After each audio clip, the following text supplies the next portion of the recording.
रामायण में भी यही प्रसंग है। रावण तो 20 भुजा वाला है, 10 सिर वाला है, और राम के पास 2 हाथ, 1 ही सिर। रावण तो रथ पर लौट रहा है, राम पैदल लौट रहे। श्री रामचरितमानस में विभीषण जी का प्रसंग आया कि जब युद्ध भगवान श्री राम और रावण का सीधा द्वंद्व युद्ध जब प्रारंभ हुआ तो विभीषण को चिंता हुई। विभीषण ने कहा, हे देव, आप ये युद्ध कैसे जीतेंगे? राम जी ने कहा, क्यों? तो स्वामी जी लिखते हैं, रावण रथी बिरथ रघुवीरा। रावण तो रथ पर है और राम पैदल है। विभीषण ने कहा, उसका रथ तो कभी आसमान में जाता है, कभी धरती पर होता है, कभी दाएं कभी बाएं, कभी अंतर्ध्यान भी हो जाता है, कभी अपने को छिपा लेता है। और आपके चरणों में तो पदत्राण भी नहीं है, पादुका भी नहीं है। जो पादुका भी थी भरत जी चित्रकूट से लेकर के चले गए थे श्री अयोध्या जी। एक योद्धा के पैरों में भी कम से कम पदत्राण तो होना चाहिए, मजबूत जूते तो होने चाहिए। साइकिल ग्लेशियर में हमारा जो जवान खड़ा है, भारतीय सेना का सिपाही, उसके पास अगर ठीक से वर्दी भी नहीं होगी, तो बर्फीले वहां तूफान चलते हैं, बर्फ के तो यहाँ तो सामान्य तूफान होते हैं, वहां तो बर्फ के तूफान आते हैं। एक दिन में 15-15, 20-20 फुट बर्फ जम जाती है। हमारे कई सैनिक धंस जाते हैं। हमारा सैनिक अरुणाचल के, सिक्किम, मेघालय के जंगलों में खड़ा है, रात दिन खड़ा है। अगर उसके पैर में ठीक से जूते नहीं होंगे तो सांप काट लेगा, बिच्छू काट लेगा, तमाम जहरीले दूसरे जानवर होते हैं।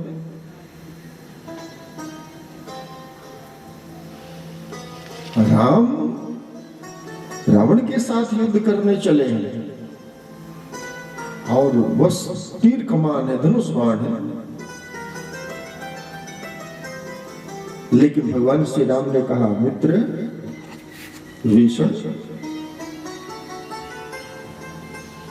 रावण का जो रथ है ना, वो झूठ का है, वो अधर्म का है, वो पाप का है, वो अन्याय का है, अनाचार का है, अत्याचार का है। मेरे पास सत्य का रथ है, शील का रथ है, शौर्य का रथ है, संयम का रथ है, साहस का रथ है।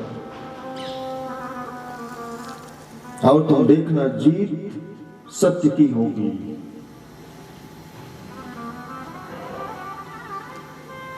लंका में बैठी मंदोदरी को चिंता हो रही है। मंदोदरी ने, रावण ने अपने पति को देख करके कहा कि नाथ, अरे हाथ की चूड़ियां तो कुछ दिन के मेहमान हैं। रावण ने कहा, क्यों?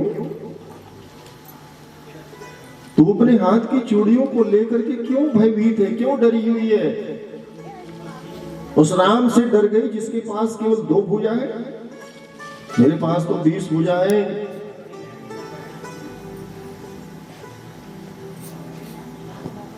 रावण ने कहा, अरे मूर्ख, तुझे इतनी समझ नहीं है कि राम 2 भुजा वाले, हमारे पास 20 है।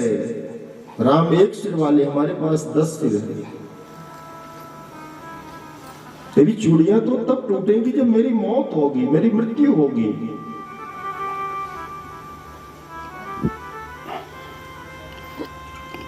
मंदोदरी ने कहा, राम 2 हाथ वाले दिखते हैं, लेकिन उनके अनंत हाथ हैं। हमारे संत भगवान की स्तुति करते, नमो सुनंताय सहस्रमूर्तये सहस्रपादाक्ष शिरोर्बाहवे सहस्र नामने पुरुषाय शाश्वते सहस्रकोटि युगधारिणे नमः। और आप लोग जानते हैं कि जब युद्ध हुआ लंका में, 1 लख पूत 1.25 लाख नाती, ता रावण घर दिया न बाती। उस रावण के घर में कोई दिया जलाने वाला भी नहीं बचा। राम जी ने प्रतिज्ञा की थी, निश्चरहीन करो मही, इस धरती को मैं निशाचरों से हीन कर दूंगा। अब विभीषण रावण के खानदान का नहीं, वो तो राम का हो गया था, राम की शरण में आ गया था। विभीषण की गिनती अब राम के कुल में मत करो। विभीषण तो राम, निश्चिंत हो जाओ। भगवान द्रौपदी को साथ में लेकर के वापस आ गया, कार्य तो सिद्ध हो गया था। अब तो यह निश्चित हो गया था कि पांडव भीष्म से सुरक्षित थे। 10वें दिन का जब युद्ध शुरू हुआ, घमासान युद्ध, मध्याह्न के समय तक भीष्म पितामह ने पांडवों की आधी सेना को तो निपटा दिया, और यहां तक कि बार बार अर्जुन के ऊपर भी पितामह के बाणों की वर्षा होने लगी, बाणों की बारिश होने लगी। भगवान ने सोचा, मुझ कृष्ण के रहते अगर मेरे भक्त को, अर्जुन को कुछ हो गया तो संसार में से भक्ति परायणता की महिमा समाप्त हो जाएगी। लोग उंगली उठाएंगे कि अर्जुन के रथ पर तो थे भगवान श्री कृष्ण, फिर भी अर्जुन का सब कुछ नष्ट हो गया। इसीलिए भगवान ने अर्जुन को कहा कि अर्जुन, पार्थ सावधान, मैं रथ को रोकता हूं। भगवान ने लगाम खींची, घोड़े रुक गए। भगवान तुरंत नीचे कूद गए। जल्दी से देखा कि क्या है मेरे पास, कोई हथियार तो था नहीं। अचानक एक रथ का टूटा हुआ पहिया था, मिल गया। उसी को भगवान उठा करके भीष्म को मारने के लिए दौड़े। भीष्म ने भी तुरंत अपना तरकस तीर कमान रख दिया रथ पर, जल्दी से कूद गए नीचे। दोनों भुजा उठा करके कहा कि आइए मारिए मुझे। भीष्म ने घुटने टेक दिए, अपना सिर कुरुक्षेत्र की धरती पर रख दिया। भीष्म ने कहा, लो मारो मुझे। नहीं गोपियों की तरह तुम न चाहते नहीं, अच्युतम केशवम कृष्ण दामोदरम, राम नारायणम जानकी वल्लभम, राम नारायणम जानकी वल्लभम, राम नारायणम जानकी वल्लभम।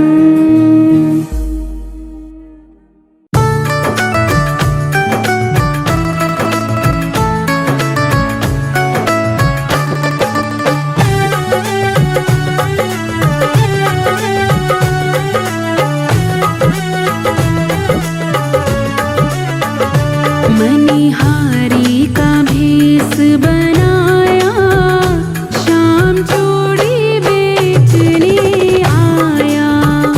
मणिहारी का भेष बनाया, शाम चूड़ी बेचने आया, शाम चूड़ी बेचने आया।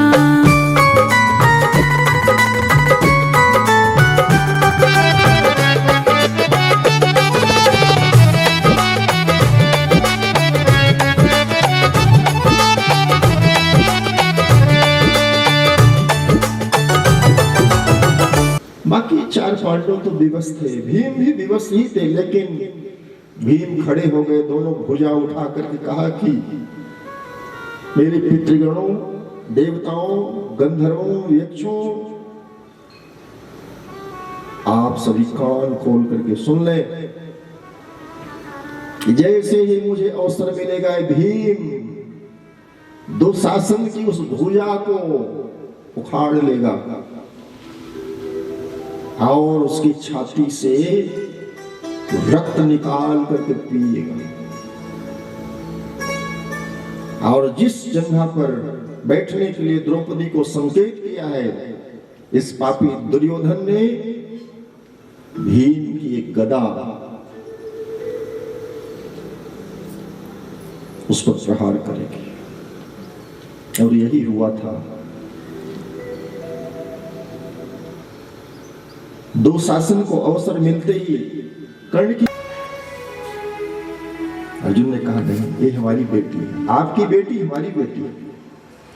मैंने सिर्फ और सिर्फ उत्तरा को नाच और गान सिखाया, संगीत और नृत्य सिखाया, मैं इसका गुरु हूं, ये हमारी बेटी के समान है। अगर आपको अपनी बेटी के विवाह का इतना ही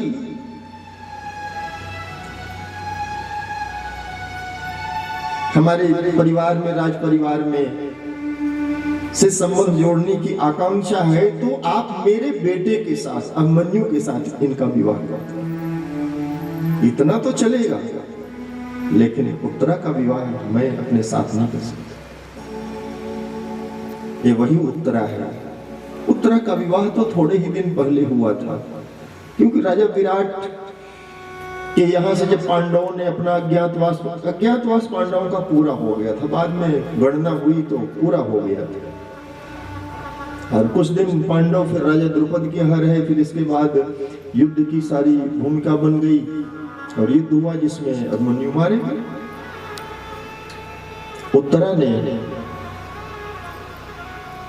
उत्तरा को संतान होने वाली ये रहस्य अश्वत्थामा जानता है, और इसीलिए आज पांडवों से पूरा बदला लेने के लिए उसने उत्तरा को शिकार बनाया। उत्तरा के ऊपर ब्रह्मास्त्र का प्रयोग कर दिया।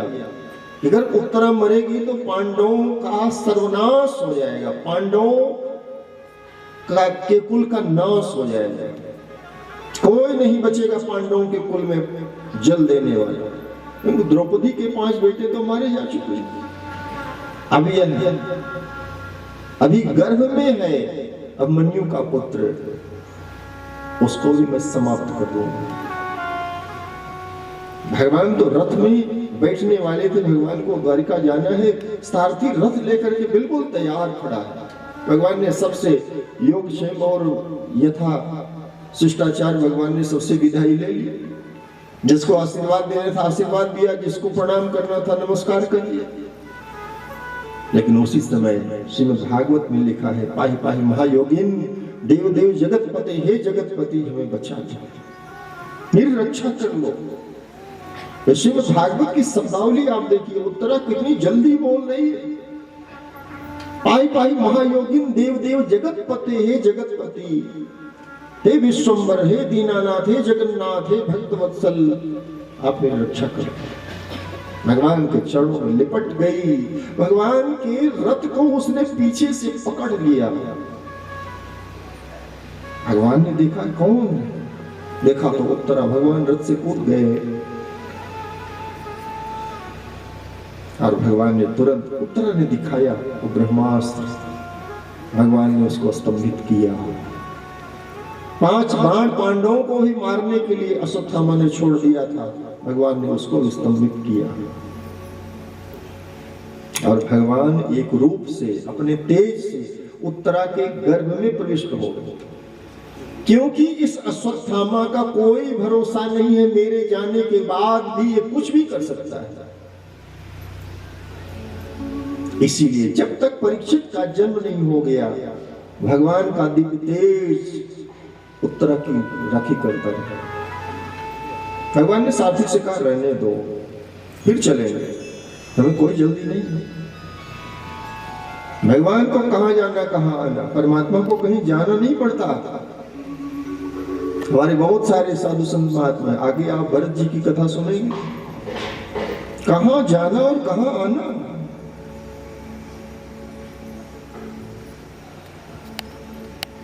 भगवान फिर पांडवों को लेकर के भीष्म पितामह के पास आए। भीष्म पितामह ने भगवान के दर्शन किए, पांडवों को उपदेश किया और भीष्म पितामह को परम गति मिली।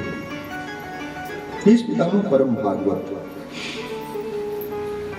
भगवान की इच्छा अनुसार जितने युद्ध में मारे गए थे लोग, उनकी अंत्येष्टि करवाई गई, उनका पिंडदान हुआ, उनका श्राद्ध हुआ, उनका तर्पण हुआ। जो लोग श्राद्ध पिंडदान तर्पण की आलोचना करते हैं, अरे राम जी ने भी जब उनको पता चला कि पिता दशरथ की मृत्यु हो गई चित्रकूट में, तो उन्होंने मंदाकिनी के जल में जाकर के खड़े होकर के अपने पिता का तर्पण किया। सूर्य ग्रहण चंद्र ग्रहण तो भगवान ही मानते हैं।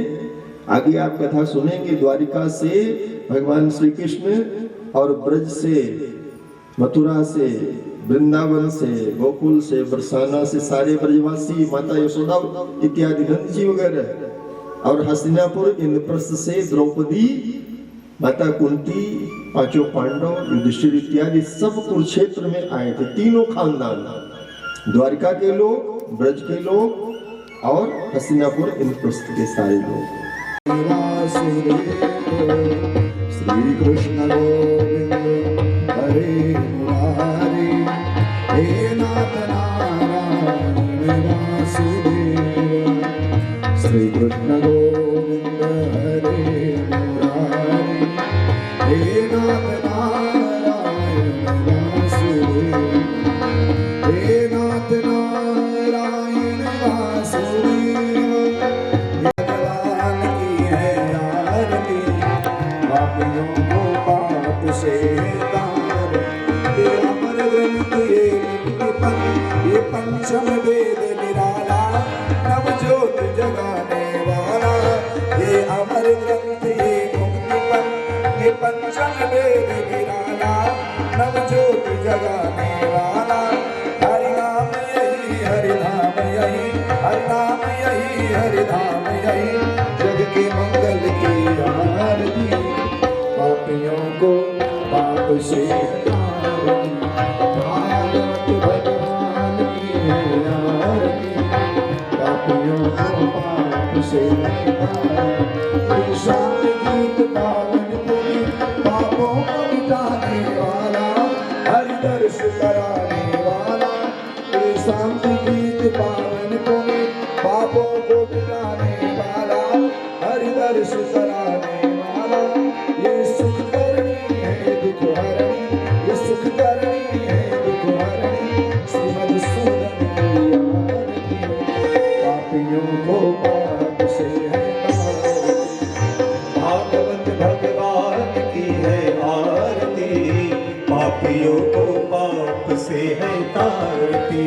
मधुर बोल मग पंथ को सन्मार्ग बताने वाला, बिगड़ी को बना। की जय देव जी भगवान की जय, श्री परीक्षित जी महाराज की जय, बाबा पृथ्वीदास जी महाराज की जय, सच भगवान की जय, सदगुरुदेव भगवान की जय, हनुमान जी महाराज की जय, उमापति महादेव की जय, धर्म की जय। ये जो आश्रम है हमारा, ये स्वामी पिंडीदास जी महाराज की तपस्थली है। उन्होंने 35 साल 40 साल गुफा में रहकर तप किया और भिक्षा भी नहीं करते थे।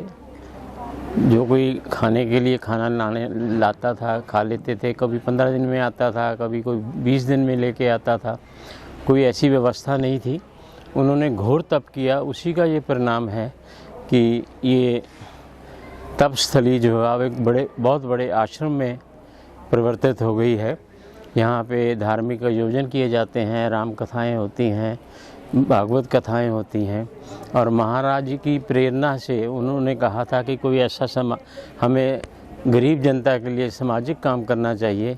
उन्हीं की प्रेरणा से 1995 में पहला आई कैंप यहाँ लगाया गया था और बाहर से टीम आई थी। हमने यहाँ ही जो आश्रम का हॉल है उसी में हमने आई कैंप लगाया था, जो बहुत कामयाब रहा। हमने उसी के ज़रिए फिर धीरे धीरे आई कैंप लगाने शुरू किए। फिर सुप्रीम कोर्ट की कोई रूलिंग आ गई कि ओपन में आप आई कैंप नहीं लगा सकते, तो हमने अपना एक ऑपरेशन थिएटर बनाया और कंप्लीट हॉस्पिटल बनाकर हमने गवर्नमेंट से अप्रूव कराया। अब महाराज की कृपा से, महाराज के आशीर्वाद से हम जो आई हॉस्पिटल चला रहे हैं वो इस ऊना डिस्ट्रिक्ट के आसपास कहीं भी ऐसा आश्रम नहीं है। लाखों रुपए की मशीनरी है, बिना टांके के ऑपरेशन करते हैं और निःशुल्क, कोई जो मर्जी आके ऑपरेशन करवा ले, बिना टांके का ऑपरेशन हम फ्री करते हैं। और जनरल डिस्पेंसरी भी चलाते हैं जिसमें हर किस्म की दवाई हम फ्री देते हैं। हमारे जो CMO साहब थे ऊना के, वो रिटायर होकर यहाँ सेवा करते हैं, यहाँ मरीज़ों को देखते हैं। और बहुत बड़े सर्जन जो हैं डॉक्टर सानी, वो यहाँ आकर फ्री ऑपरेशन करते हैं और आश्रम की सेवा करते हैं। ये आश्रम सामाजिक कार्यों में गरीब जनता की सेवा के लिए हमेशा तत्पर रहता है। और यहाँ धार्मिक कार्यक्रम, अभी भी जो भागवत कथा है, स्वामी अतुल कृष्ण जी महाराज बहुत बड़े संत और बहुत ज्ञानी हैं, उनके मुखारबिंद से हम कथा का लाभ उठा रहे हैं। वो अमृत वर्षा कर रहे हैं, बहुत सी जनता आके उसका फ़ायदा उठा रही है। और हम यही चाहते हैं कि ये आश्रम जो है सतगुरुदेव स्वामी पिंडीदास जी कृपा की वजह से ही चल रहा है। वो हमारे बीच में नहीं है, पर हमें पता है कि वो यहीं विराजमान है। वो कह गए थे कि मैं नहीं भी रहूँगा तो मैं आपको देखता रहूँगा। उनकी कृपा है, उनकी सारी प्रेरणा है, जिसकी वजह से ये सारा कार्य चल रहा है। धन्यवाद।